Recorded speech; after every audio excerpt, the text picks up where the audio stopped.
Obsession. A true story. The unfolding of a very complex process of obsession, with its main roots planted deep in the mysterious soil of past incarnations, with many implications projected into the future of those involved.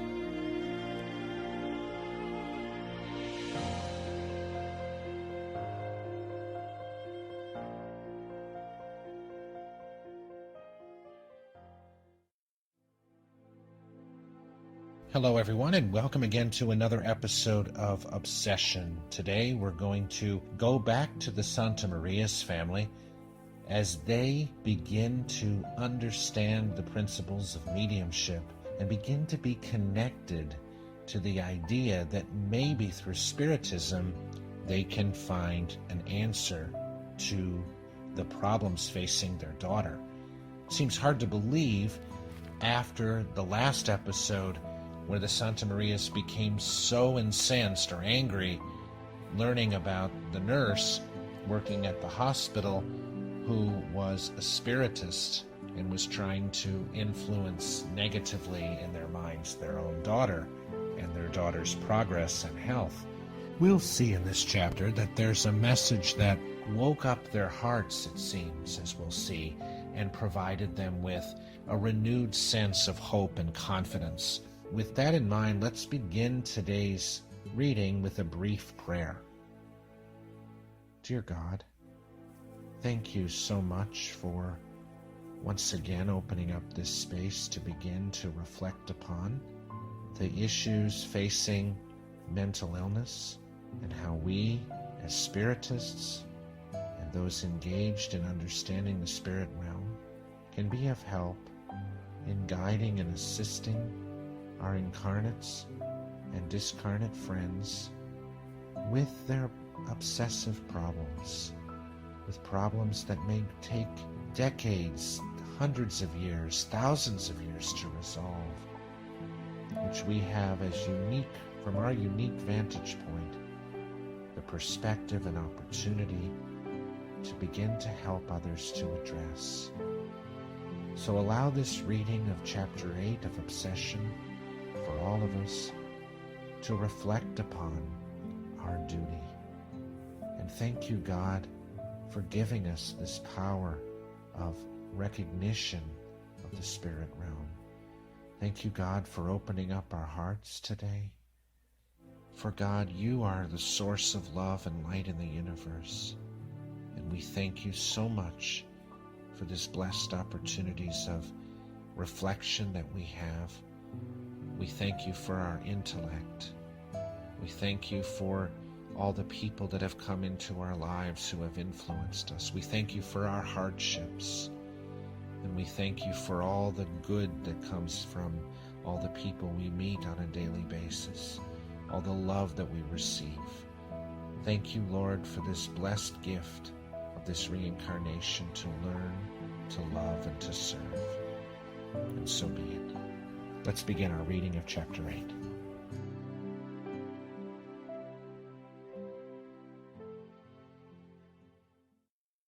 Chapter 8. Help from Higher Planes. What kind of treatment should then be prescribed for the person suffering from severe obsessions and excruciating diseases? There is an infallible method: faith, the appeal to heaven. If in the peak of your sufferings you pray joyfully to the Lord, the angel at your bedside will point out with his hand the signal of your salvation and the place that shall be yours. Gospel according to Spiritism, Chapter 5, Item 19. The Santa Marias had voluntarily withdrawn from social life since their daughter's illness, but they could not avoid occasional contacts with friends. When that happened, they tried their best to cope with the situation, but made no decisive effort to show a happiness they did not feel. In fact, such meetings were rather painful for them, and they showed only the cold politeness of good manners. They considered themselves robbed of all the riches of their lives and nursed an unjustified resentment against society, life, and God. Conscious of their inability to fight back against fate, they retreated into isolation and silence. Thus, their husband and wife relationship deteriorated gradually, and they were slowly drifting apart, losing the joy of living together. Deep in their hearts, they blamed each other for their daughter's psychic weakness. They believed that she had been the victim of a capricious combination of genes and chromosomes that carried over to her the discordant mental traits responsible for her mental anomaly. On Independence Day that year, September 7th, a dinner was planned to bring together the high-ranking comrades who had fought in the Second World War. The meeting, which was to be very formal, would bring old friends together, many of whom were now retired. It was impossible for Colonel Santamaria to refuse the invitation. On the appointed day, he woke up feeling more distressed than he had felt for months. He had had an unusual recurrent nightmare that troubled him a great deal. In the dream, he saw himself involved in abominable scheming activities and inhuman crimes. In the dream state, he experienced the sensation of sinking into oppressive and gruesome regions from which he managed to escape a few minutes later, nauseated, breathless, and horrified. They were dismal places. There he saw a man nervously walking on an irregular stone slab floor, his mind occupied in the machination of a sordid revenge. He breathed hatred. The strange man, who he felt was himself, wore a black cassock, which he had to pull up as he walked, to jump over putrid sewers along dark alleys. The priest's unrest agitated him. Suddenly the scene changed, and he saw himself within a tenebrous and humid prison. A slimy mud oozing from the ground cast a nasty stench. Men and women suffered there through the rituals of cowardly and irrational tortures.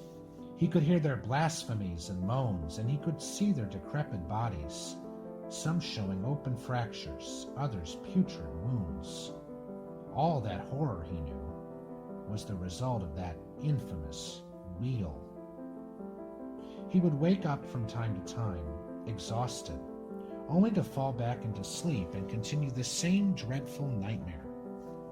Now, delirious women brawled amidst their organic remains. At his approach, they drew back, and a wave of indignant protest rose from the crowd.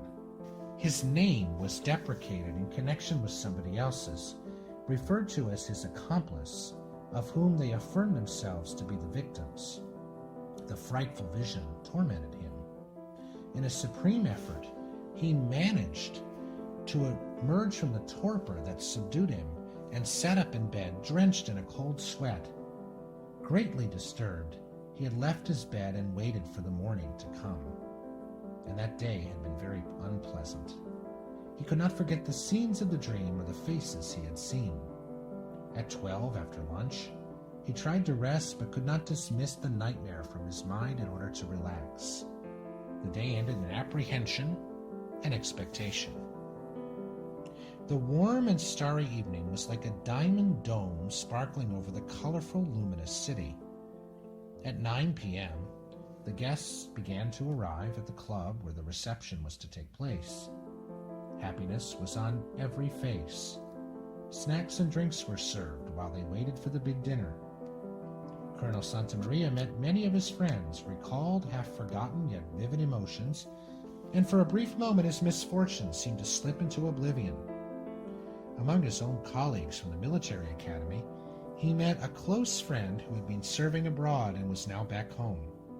After the pleasant surprise, the friend, Colonel Epaminondas Sobrera, asked, "I haven't heard about Esther. How's she doing after that unfortunate incident?" "A hopeless case," exclaimed Colonel Santamaria, growing pale, his eyes moist. "My poor daughter is insane, hopelessly mad, surviving only by an incomprehensible miracle, for not even the relief of death has been granted her yet." "Oh, I'm sorry to have mentioned the subject," said his friend regretfully. "This must be very painful to you. I was there that evening. Yes, there have been years of suffering and uneasiness." Taking his friend by the arm, Colonel Santamaria suggested, Let's sit over there in the garden. I've become too emotional since that night. Colonel Sobrera felt a cold, shaking hand on his arm. Let's not talk about that, he suggested delicately. I understand how this must hurt you. That's true, agreed the other. It hurts. But I've been fenced in silence for so long that I feel it will do me no good to talk it over with you. They sat down in a pergola by the swimming pool, and Esther's father unbosomed himself to his friend. He stated his bitter disappointment and the agonizing pain of seeing his beloved daughter act like a grotesque animal, kept in a straitjacket to control her fury. The dramatic account of his distress seemed to alleviate the pressure upon his heart. "Have you been praying?" asked his friend when a pause ensued. "Prayer works miracles of peace and inner renewal, building up moral strength." "No, I don't pray anymore," he answered almost angrily. "I've lost my faith. In the beginning, I tried to fool myself by asking God and the saints for help. I appealed to the church, all in vain. I'm now a lost ship without destination." Tears rolled down his face where the fury of despair had left its track. "But prayer," insisted his friend, "should not be offered only to ask favors or beg for mercy. It can also be consolation and provide renovation. Its purpose is not only to alleviate pain, but also to help us understand it and soothe the troubled soul. Furthermore, we can even say that a prayer works like an interphone through which we can communicate with God." He paused for a few seconds, then said, "I would like to talk with you about this some other time. Could you invite me over to your house or come to mine if you prefer?" "Unfortunately," explained Colonel Santamaria hesitatingly, "I don't have a home to receive my friends anymore. I mean, the apartment is there all right, but it's a gloomy and lifeless place. We never go out anymore, my wife and I." "I insist," interrupted his friend, "that you and Margarita come to dine with us on Saturday. We will make it something very informal, like a meeting of two brothers who've long been separated. Mercedes, my wife, will be delighted. I believe you know how fond we are of both of you. We still live in the same house in Leblon. We are alone now since our children got married. Beatrice is in France with her husband, and Giorgio's in Sao Paulo." He smiled and added, "I'm a proud grandfather of two little angels. Did you know that?" After a short pause, he decided, "It's all set. We'll be waiting for you at 8 this Saturday." A subtle, peaceful sensation warmed the colonel's heart, and he experienced a sudden joy. Unable to explain his own emotions, Colonel Santamaria only stared at his friend as if magnetized by his friend's words. He agreed. "All right," he said, "and thank you." "Let's join the others," his friend said. "Our friends must be looking for us by now." "Yes, of course, I had quite forgotten them. Come on." Colonel Sobrera put an arm around his friend's shoulders, and like two brothers, they walked back into the main room. Soon they were both lost in the gaiety of the noisy party. Colonel Santamaria could not explain or understand what he felt when he returned home that night. He felt somewhat invigorated. The stress that he had been living under was beginning to affect his physical body, which was showing signs of tiredness that worried him. He told his wife about the conversation with his old friend and how it had helped him. It had been the best thing that evening, he declared. He also told her about Sobrera's invitation to dinner. She was very pleased at the idea of renewing the old friendship.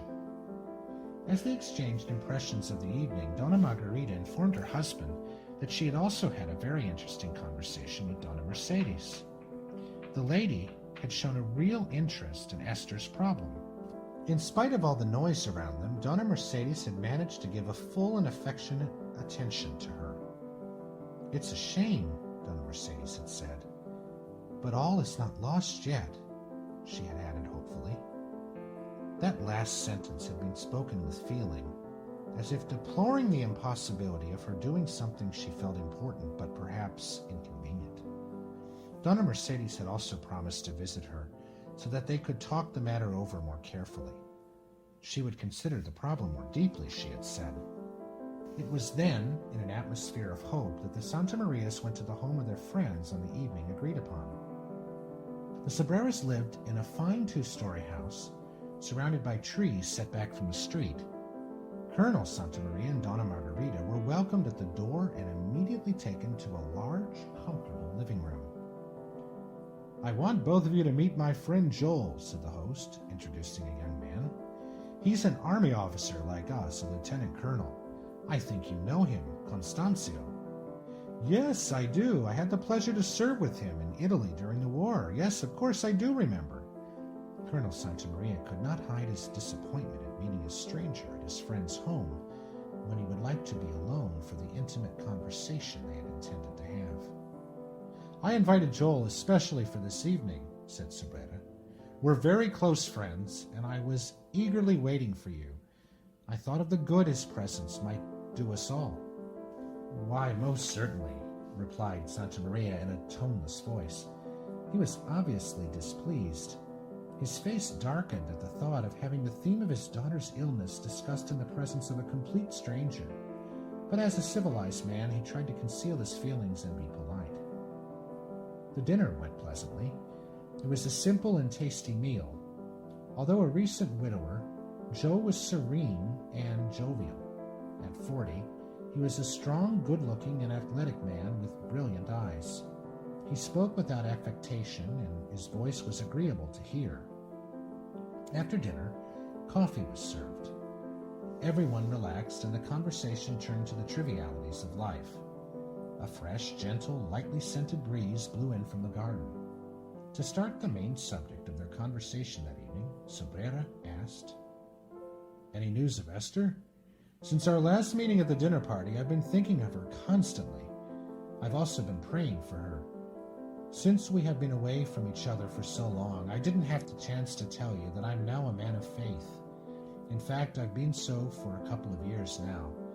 Experience has provided me with a broader view of the world beyond the physical plane, helping me to find peace where formerly agony dwelt. Like you, I've been at the gates of madness. Nothing but the mercy of God saved me. Mercedes and I have also tasted bitterness and suffering." He paused for a moment. Both Colonel Santamaria and Donna Margarita cried silently. Donna Mercedes tried to comfort her friend. "You probably ignore," proceeded Colonel Sobrera, "that our son Giorgio fell victim of a nasty obsession 4 years ago. From a carefree personality full of the joy of living, he became seclusive, bitter, somber. We tried our best to force him out of his silence, but it was useless. Without any reasonable explanation, he abandoned Lucilia, his fiancée, and dropped out of law school when he was about to graduate. He became afraid of people. The situation deteriorated to such an extent that he started to neglect his food and became very careless of his personal appearance. Dr. Ernesto Viale, his psychiatrist, suggested that we hospitalize him for proper psychiatric treatment. You can imagine how desolate we were, and because of my ignorance of the specific subject of obsession, there was no alternative but to submit ourselves to the evidence and follow the doctor's orders. We were at the end of our tether when Joel came to the house one day. After being informed of the motives of our distress, he promised to help.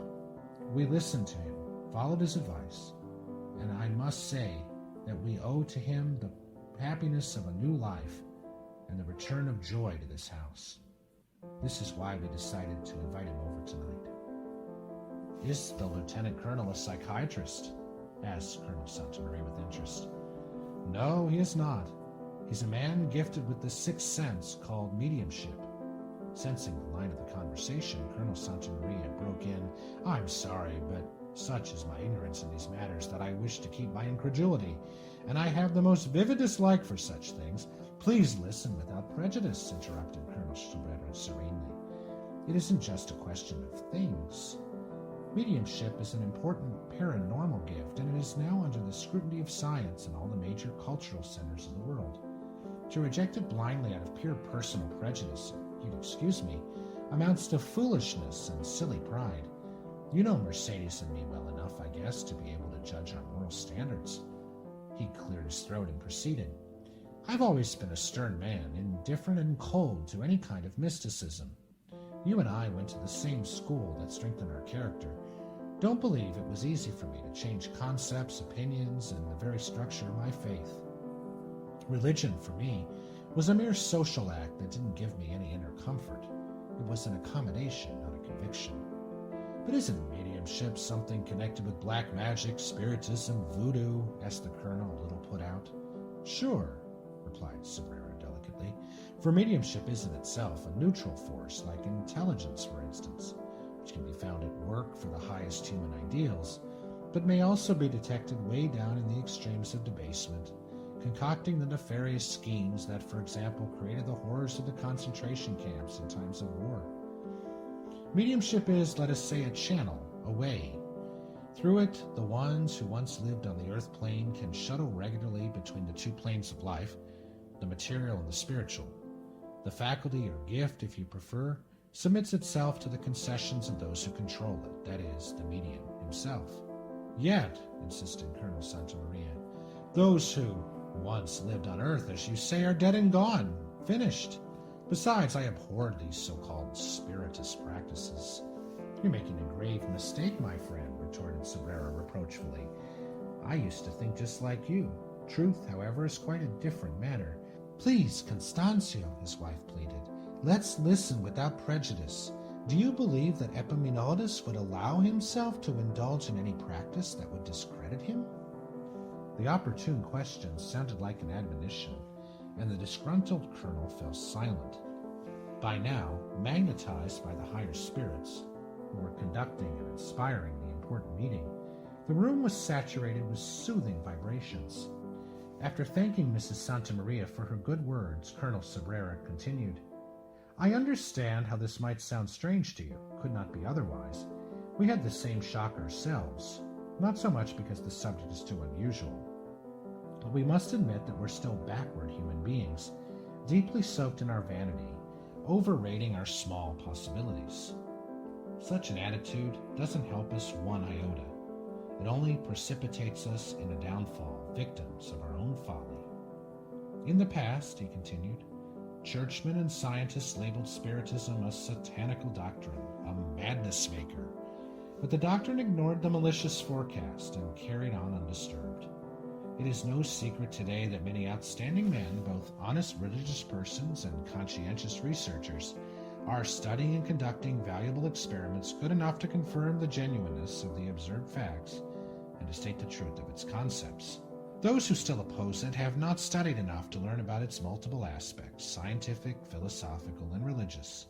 Such opponents fight it merely out of arrogance because they're too lazy to modernize their personal ideas. They are the traditional enemies of progress and new ideas. They react exactly as you are doing now and as I used to do in the past. Lacking the proper information nerved by our foolish vanity, we reject what we do not know. He smiled suddenly and added, but this is a too philosophical subject to be discussed briefly. I will lend you some special literature, mostly by the authors whose books form the foundation of this doctrine, Allan Kardec, Leon Denis, and Ernesto Bozan. He finished with a smile and alleviating the tension that charged the atmosphere. After a short pause, he added, well, the important thing is that through the mediumship of Joel, our dear friend and colleague, Giorgio was able to recover his mental balance. Couldn't the cure have been due to the medical treatment he was submitted to? Asked Colonel Santamaria stubbornly. Yes, couldn't it? Replied Mrs. Santamaria hopefully. Well, it could have, I suppose, answered Colonel Sobrero, but it wasn't. At first we thought so too. Our family, like yours, had never been involved in any kind of mediumistic practice, so we tried to reject the idea. But the facts proves us wrong, and we had to admit the truth. Besides, all things considered, Giorgio and Esther's cases both proved that Spiritism was not the cause of their afflictions, since they had never been involved with it, quite the contrary. I'm not saying that it was the cause, argued Santamaria, but it could very well be one of them. Sure, as any social, emotional, or religious component, not to mention those of organic origin. You must admit, however, that since those causes are present everywhere in everything we do, some working as predisposing elements, others as precipitating components, No one dares to point them out as responsible for the disturbances, but people usually do when referring to Spiritism, don't they? Yes, I think you're right, Colonel Santamaria admitted.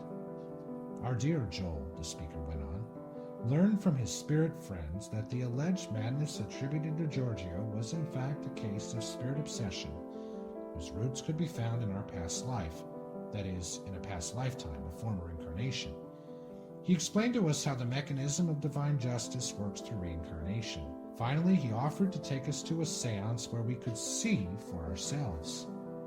There, at the evidence of what we saw and heard, the veil fell from our eyes, leading us onto our Damascus. From that very meeting, our son's health began to improve. Our spirit friends kept us informed of whatever happened to him, until the time came for us to meet his spirit persecutor, who spoke to us through a medium. We were deeply moved by the narrative of the entity's own sufferings. I must confess that it was not an easy matter to deal with, but nothing is easy. Each and every enterprise we embark on, particularly that which deals with the mysteries of life and the incarnate soul, is always a complex one, even if it's apparently simple. Sabera made another long pause. The silence in the room indicated that he was being listened to with the utmost interest.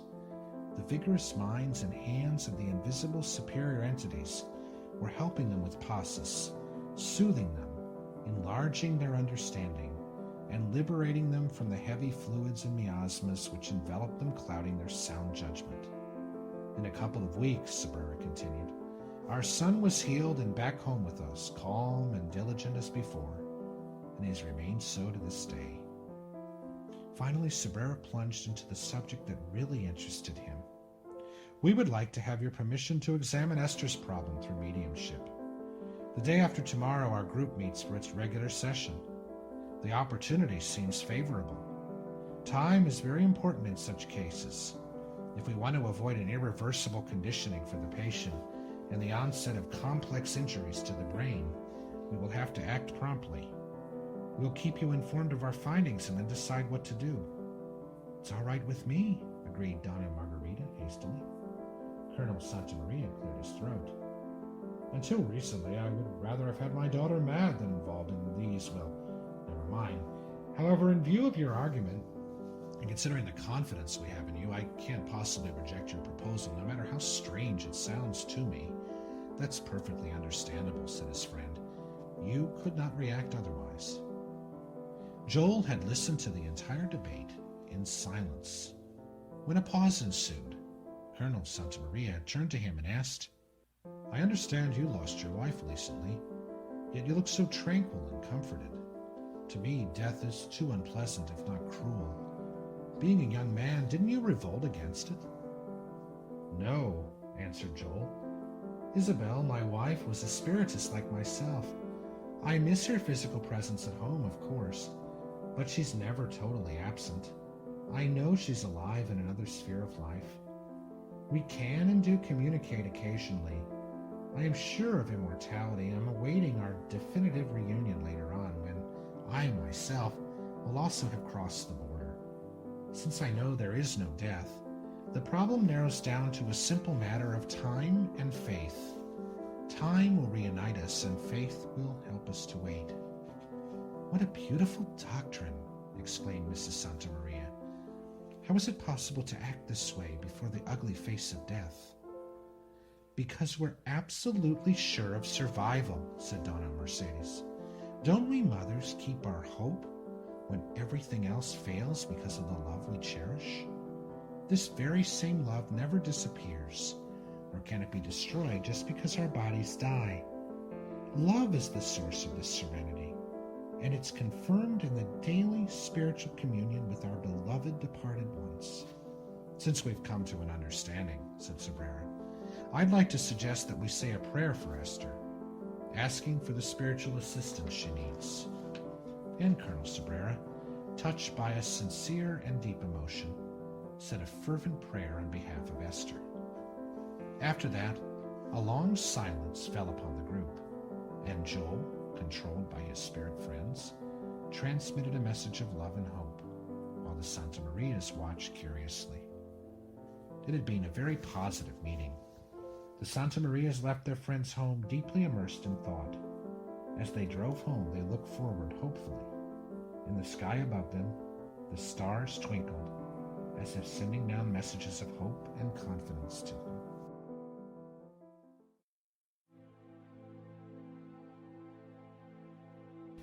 Well, that is quite a lot that goes on in that chapter. What a transformation the Santa Marias had. As you can see, Joel's message of love and hope at the end of the evening allowed the Santa Marias to begin to view Spiritism with some degree of curiosity, as it says in the chapter.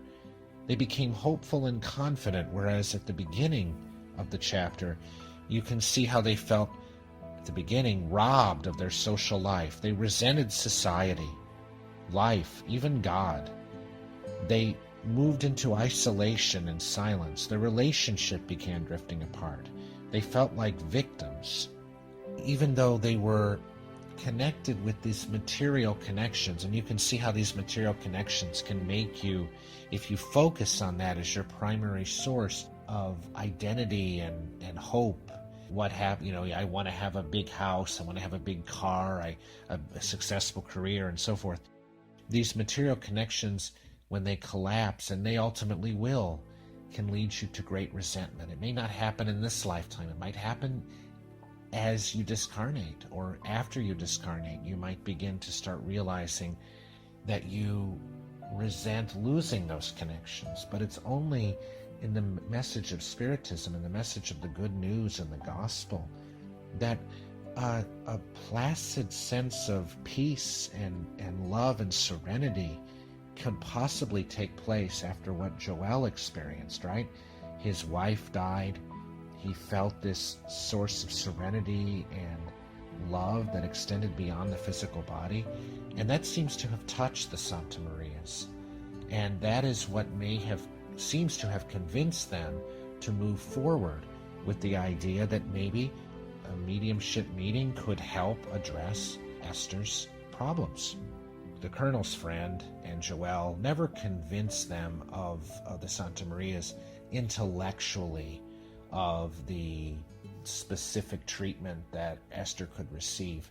Instead, it came from their presence, from their emotional connections, from their steep spiritual conviction. It really was Joel's moving account of his wife that seems to have cemented the deal for the Santa Marias, that, hey, wow, how do you manage to live your life with so much love and so much hope and so much confidence? That's really a beautiful conviction, as the Santa Marias, as Mrs. Santa Maria was saying. So we have this feeling in this chapter that the Santa Marias, each little aspect of the Santa Maria's life is starting to sort of be chiseled away. First, it's the material connections and the isolation. Then it's the Colonel's view of the Colonel Santa Marias and the Santa Marias in general, their view of prayer as something where they ask for favors or beg for mercy. But as the Colonel's friend tells him early on, no, prayer's about soothing the soul, communicating with God. It's an opportunity for self-renewal and self-understanding. It's not a social convention, it's a conviction. And you can see many of these aspects of Spiritism that are very unique, and they're gifts that we have. Our understanding that life continues on, our understanding that our loved ones continue to be around us and continue to influence us and we continue to have communion with them. We are more than just our bodies, and we're more than just our physical surroundings. We have this understanding of this, and it's so important for us to live by example and to, in little ways like this, like the way Joel did and like the way the Colonel's friend did, little ways to be able to help others, to guide others through counseling, through an understanding of their experience, and to very gently reframe what they're saying. If they say, oh, prayer didn't work because I still have these bad dreams, and I'm still facing these problems, and I'm still having trouble with relationships, and I resent God for not having helped me. Just a little message, just like the Colonel's friend said, that, well, that's not the purpose of prayer. The purpose of prayer isn't to ask for favors. It's to look at any hardship as an opportunity for self-understanding, self-renewal. So here you can see the Santa Maria's torture and the difficulties they're experiencing. Colonel Santa Maria's bad dreams of dismal places where some man's walking on a stone slab floor filled with revenge for him. Towards the end of the chapter, you see how he begins to see the possibility of serenity, love, hope, and confidence. So this is a very encouraging chapter, and we can pray at this point that the Santa Marias will be able to move beyond where they are now, and to be able to see Esther's recovery as something that could provide all of them renewed self-understanding and hope, and possibilities for love, and possibilities for redemption with others, and an opportunity for self-transformation. So this is the message that I think this chapter is really helping us to begin to uncover. And I look forward to talking with you again next week for Chapter 9.